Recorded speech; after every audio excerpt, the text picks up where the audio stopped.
Overtime. Sponsored by Wendy's. They got you for breakfast, lunch, dinner, and everything in between. High school sports, we've got it covered. Overtime starts now.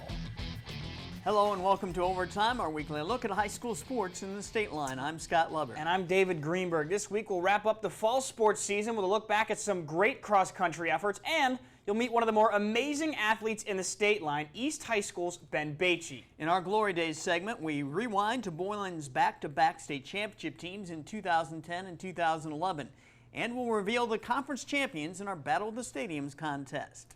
We're going to start things off with the big news from this week. Administrators and athletic directors from the NIC 10 conference have decided to put the boys and girls basketball seasons on hold. They're following the recommendations of the governor, the Illinois Department of Public Health, and the State Board of Education. They believe it's too risky to play high school basketball games right now with COVID cases surging. They say the priority is the safety of the kids and the coaches. They're also following the advice of their insurance carriers who claim the school districts could be in a position of liability for violating the Department of Public Health's mitigation standards. Here's District 205 Athletic Director Matt Parker addressing that in a phone interview this week. Well, that's a big concern that we heard from our insurance provider and our legal team repeatedly,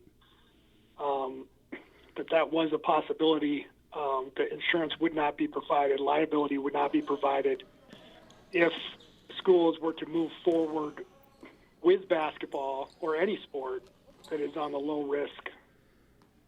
the high risk IDPH guidelines category. Obviously, a lot of kids in District 205 who are basketball players are going to be disappointed at this news. What could you say to them right now that perhaps would help them get through this disappointment? It's really hard to explain to young people, especially when everyone's aware that surrounding states are moving forward with basketball, as well as local club teams are playing out of state. And so there's opportunities that are occurring, and so how do you explain to young people that those opportunities can't occur here? That's very difficult. Our main priority now is to try to figure out a way to keep our student athletes engaged, even at that level one availability in terms of restrictions, to be able to strengthen condition, to be able to condition, to be able to work on skill work, because mental health is extremely important. Physical activity is extremely important to overall mental and physical health, and keeping students engaged is very important to their mental health as well. The problem becomes, how does that weigh against the risk of a global pandemic? The NIC 10 athletic directors are hopeful of having a modified season. Also this week, the Big Northern Conference said it will not be holding conference seasons in boys and girls basketball. Fall sports season came to a close this past week. Cross country was the final sport to wrap up. Last Saturday, the 3A sectional meet was held at Lyons Township. One of the runners was Guilford sophomore Michelle Gasman. A couple weeks ago, she was the NIC 10 individual champion. She followed that up with a come-from-behind victory at regionals, but the competition in this sectional was really ramped up. Gasman wasn't able to catch up to those lead runners. She finished in 24th place. A little behind her were a pair of Hononegah runners, Lauren Johnston and Indico Starrett. Hononegah finished in 11th place as a team. Gasman was happy to get another year of sectional experience under her belt. It feels good. I'm glad that I got to come out here today and run with all these other girls. I recognize them a lot from last year and a few years before, so it's good to come out and see them. Now for the boys' race. As usual, things started neck and neck for these guys. Just check out this turn from the first lap. Too hard to tell who anybody is right there. Really, really close. Anyways, as they eventually do, they spread out, and a few runners separated themselves from the pack. The top local finisher was Guilford's Juan Del Real. He took 33rd place. A little further back was Auburn's Peter Maculin in 74th place. After the race, Del Real said, yeah, he saved his best for last. This is my best race I've ever ran before. I'm pretty sure I only did it because I was trying to keep up with everybody else. But yeah, it was really fun. This feels really good. I ended the season perfectly. I couldn't have asked for a better ending. Well, there was more cross-country action in Class 1A last Saturday at the Seneca Sectional. The state line was well represented at the Seneca Sectional, with teams from Rockford Christian, Oregon, Winnebago, Byron, and Eastland competing, plus several individuals, including Rockford Lutheran's Lauren Spangler. The big story was Winnebago. They were at full strength. 3 runners and coaches Janet and Joe Erb had completed their quarantine. The girls' race was run in 4 heats. The first heat had every team's top runner. For Winnebago, that's senior Natalia Martino. As she's done all year, she dominated, winning by more than 14 seconds. In the next heat, Winnebago got a 1-2 finish from Grace Erb and Kaylee Woolery. In the third heat, it was another 1-2 finish by Bago's Marissa Rogan-Sack and Katie Erb. And the fourth heat saw Bago's Renee Rittmeyer and Sophia Martino finish 1-2. Overall, Winnebago took the top 5 spots in the team competition, and the Indians placed 7 runners in the top 16 overall to run away with the championship. I was able to get out in front and just keep that spot, so I was very happy with that. We did talk about they had an opportunity to put on a show because they're so deep, and they did that. So it was just really special group of kids. 4 local teams competed in the boys' race: Dupac, Byron, Lutheran, and Rockford Christian. Rockford Christian dominated at the regional last week. The Royal Lions were impressive again. Senior D'Artagnan Beaver finished second in the first heat and second overall. Senior Stephen Thomas won the second heat and finished 8th overall. Rockford Christian placed 5 runners in the top 24 to win the sectional championship. Today, this course, we know the hills are insane, so it's really about who's really going to go out there and hurt more. I had a great day. I loved it. Coming up next, we'll meet a Rockford East athlete who's willing to try any sport at any time. And later in our Glory Days segment, we look at not 1 but 2 state championship Boylan football teams. Oh, we've covered a lot of athletes, but we ran into one this fall unlike any we've encountered before. His name's Ben Bathje, and he's quite the jack of all trades. For a lot of high school students, finding activities to get involved in can be difficult. If you're looking to get any information on what to join, just ask Rockford East Junior Ben Bathje. He's done just about all of them.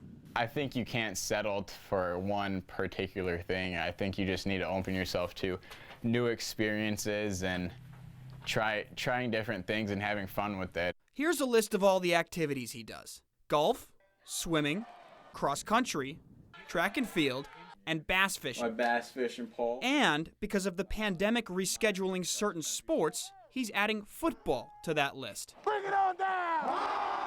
Which I'm not very excited about because I've never wanted my kids to play football, being the nervous mom. Putting aside his mother's concerns, the addition of football makes Bathje a 6-sport athlete. I don't think anybody's ever been a 6-sport athlete before, so thought it'd be kind of cool to say I did 6 sports my junior year.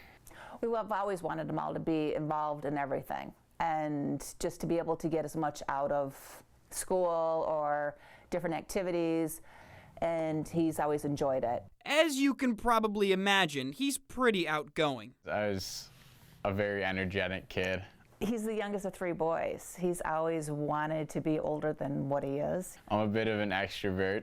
I like people, to say the least. I'm a very social person. Of all his extracurriculars, golf is his favorite. It's mentally harder, but it's way more fun. Running just makes you really tired. And golf, it's like a new challenge, mental and the technique and physical every hole. So that's what I like about it. It's his passion, drive, and competitiveness that motivate him to work hard. I think it's a lot of internal, seeing my future, what my possible goals can be, and just putting my mind to my goals and trying to work as hard as I can to accomplish that. There's one specific goal he has in mind. I want to play golf at the D1 level, which is really why I work so hard in school. I have straight A's through all of high school right now, and hopefully that'll carry me a bit to get the golf scholarship. When he's not running from field to course and course to pool and pool back to field, he actually has another passion that helps him clear his mind. Magic definitely helps me relax, being able to just work on different magic tricks and play around with some cards. He started at the age of 11. When I started, I never ever expected it to kind of turn into a high school job. And that's really what it's been over the past 4 years, is a bit of a job, but I don't look at it as a job because it's fun. It's what I love to do. It's a job that pays him handsomely. Using his magic money, he was able to buy himself a new set of golf clubs. I think at first everyone thought it was just a phase, because every kid goes through like a magic phase. And then it probably wasn't 2 or 3 years until I got actually pretty good. He's made a ton of memories stumping some local public figures. I've done some local celebrities like the mayor or Miles Nielsen going on the news back in December. That was really cool, being able to do the morning show. There's been a lot of different cool Rockford people. I've done it to almost every news anchor, which is fun. And he was about to stump another one. Of course, I had to have him perform a few tricks for me. All right, take out any one for me. That one right there. Sweet, show the camera. I do not want to see it. I have a Sharpie here. Okay. Can you just sign your name on the face side, the number side of that? Yes. And you can show them when you're finished. All right. I've got my card. All right. I'll take the card. All right. I can see it now. It's fine. Okay. We'll take the card. It is the 9 of clubs with David written on it. Right. Would you put this card in your mouth? Yes. Perfect. I'll fold it up. Okay. That'll make it a bit easier. So we'll fold it into fourths. Okay. All you have to do is just bite down on it. Yep, perfect. You're taking the 9 of clubs with David on it. I'm going to take the Queen of Hearts, and I'm just going to write my name right up top here. Okay. See that? Ben, right up top. Yep. You have the 9 of clubs. I have the Queen of Hearts. I'm going to do the same thing. I'm going to take the Queen, and I am going to fold the Queen up into fourths. Okay. Now, you can push it all the way in. What? 1, 2, 3. Oops, dropped it. When that happens, so when I get the 9 of clubs. Oh my God. And you get. With the Ben. What in the world? No way. I'll tell you what, I've seen that over and over and over again. I have no idea how he did that trick. It was very, very impressive. Ben is quite the character. Yes, he is. Coming up next, the 2 years that Boylan made darn sure everyone remembered the Titans. At one point in the early 2000s, Boylan's football team had a 39-game winning streak. Sandwiched in there were 2 state championships. We'll look back at those teams in our Glory Days segment. And the first championship game in 2010 was in Class 6A. The undefeated Titans played Aurora Marmion. Boylan fumbled on its first possession, setting up an Aurora Marmion touchdown. But from there, the Titans kicked it into gear. They scored touchdowns on their next 4 possessions. Jackson Meister hauled in that 54-yard touchdown pass from Lamont Toney for one of those touchdowns. Tyrese Thomas rushed 24 yards for that touchdown. The Titans led 27-19 at halftime. They then outscored Marmion 21-0 in the second half for a resounding 48-19 win. Thomas rushed for 138 yards and 2 touchdowns in that game. Frank Semino also ran for 2 touchdowns. Safety Chris Miller had 13 tackles. And oh yeah, there was that junior defensive lineman named Dean Lowry. He helped the Titans rack up 5 sacks in the school's first state championship. In 2011, the Titans were back in Champaign, playing this time for the 7A championship against the 2-time defending 7A champs, Wheaton-Warrenville South. The Titans started strong. Quarterback Lamont Toney, with 1 year of state experience already under his belt, ripped off a 72-yard touchdown run on Boylan's first play from scrimmage for a 7-0 lead. Former Illinois State kicker Sean Slattery then booted a pair of field goals on the Titans' next 2 possessions. Boylan led 13-0 at halftime. Wheaton-Warrenville South closed the gap to 13-7 in the third quarter when future Northwestern standout Dan Vitale scored on a 24-yard touchdown run. But the Titans struck back with a big play early in the fourth quarter. Toney fired to Jackson Meister, who came up with a 79-yard catch and run. Boylan led 21-7. The Titans hung on to win by the final 21-14. Dean Lowry had 2 tackles for loss in that game. DJ Zimmerman led the Titans with 9 tackles. I don't think they have words for this type of feeling, but I'd sure like to bottle it. And so proud of our kids. Great feeling. I mean, repeating is, you can't do anything better than that. I mean, we just worked hard through the offseason.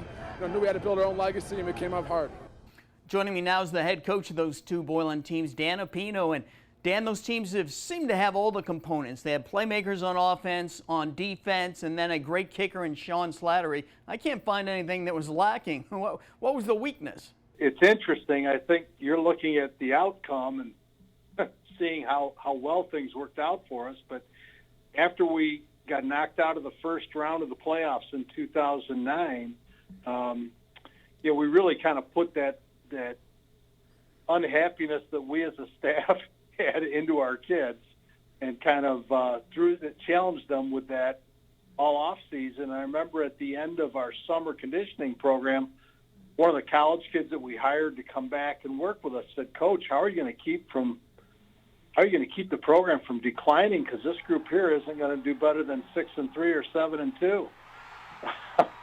And I remember we made sure we shared those opinions with our senior class, and they really took it with a chip on their shoulder and worked super hard to prove everybody wrong. And I think that kind of made the difference in our program, because we had a really good setup in terms of our strength training, in terms of the continuity of our offense and defense, but we just didn't have 100% buy-in for a year-long program,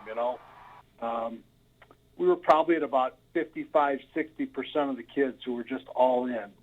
And then in 2010, that number probably nudged up closer to about 85-90% of the kids. Did those two teams have different identities and different personalities, or were they pretty much identical? They both kind of had that chip on their shoulder a little bit. The 2010 kids wanted to prove that, they weren't going to go down in terms of winning and stuff and keeping the streak alive. And then the 2011 team also had a chip on their shoulder, because we won the 6A title in 2010, and people thought that was somehow lesser than a 7A title, and they wanted to prove people wrong in that way too. So I think both of them had a chip on their shoulder. The teams were a little bit different. I think the 2011 team was probably more talented, and I think the 2010 team was just a lot grittier. In the second championship, you went up against a juggernaut in Wheaton-Warrenville South. Does that make that victory any sweeter? It did, certainly, for the coaches, because we knew how good they were. I mean, they had beaten like East St. Louis and St. Rita and a couple of other powerhouses to get into that state championship team. And they were unbelievable on defense. They had a great special teams program, and they had a running back who wound up playing in the NFL. So, I mean, that was a pretty good team. We took a lot of pride in that victory. Our thanks to Coach Pino for joining us with those insights. Well, coming up next, David Greenberg catches up to one of the fastest athletes around, Auburn cross-country runner Peter Maculin, for our Getting to Know You segment. Right now it's time for our overtime trivia question. What former running back holds the Nick 10 records for most rushing yards in a game and most rushing yards in a career? I'll have the answer after the break. Once again, here's our overtime trivia question. What former running back holds the Nick 10 record for most rushing yards in a game and most rushing yards in a career? The answer is Harlem's Brenton Shaw. He rushed for 450 yards in a game in 2016 against Belvedere, and he finished his career with 3,615 yards rushing. Well, if you follow cross country at all, you know Auburn's Peter Maculin is an outstanding runner. Recently, I got to find out a few more things about him in our Getting to Know You segment. Gee, that's a long question. I know. It's hard. That's a hard decision.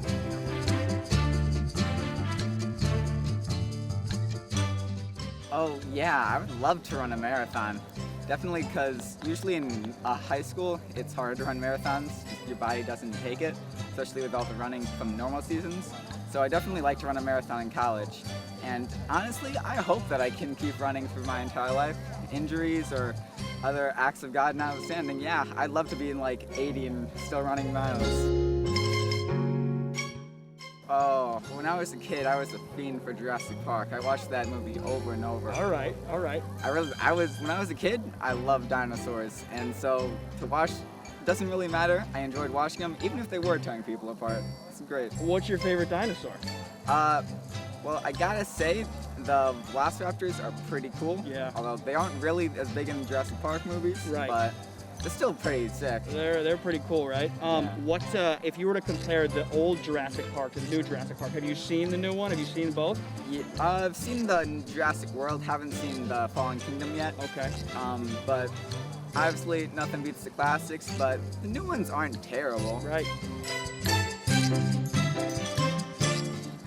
My favorite holiday has got to be Christmas. It's festive out. You get to stay inside. You get to have time with family, and you get free stuff. That's right. Yeah, do you have what's the number one thing you want on your Christmas list this year? Oh, that's a hard one. Well, it's coming up. You got to start thinking. Oh no, my mom would be on me for that too.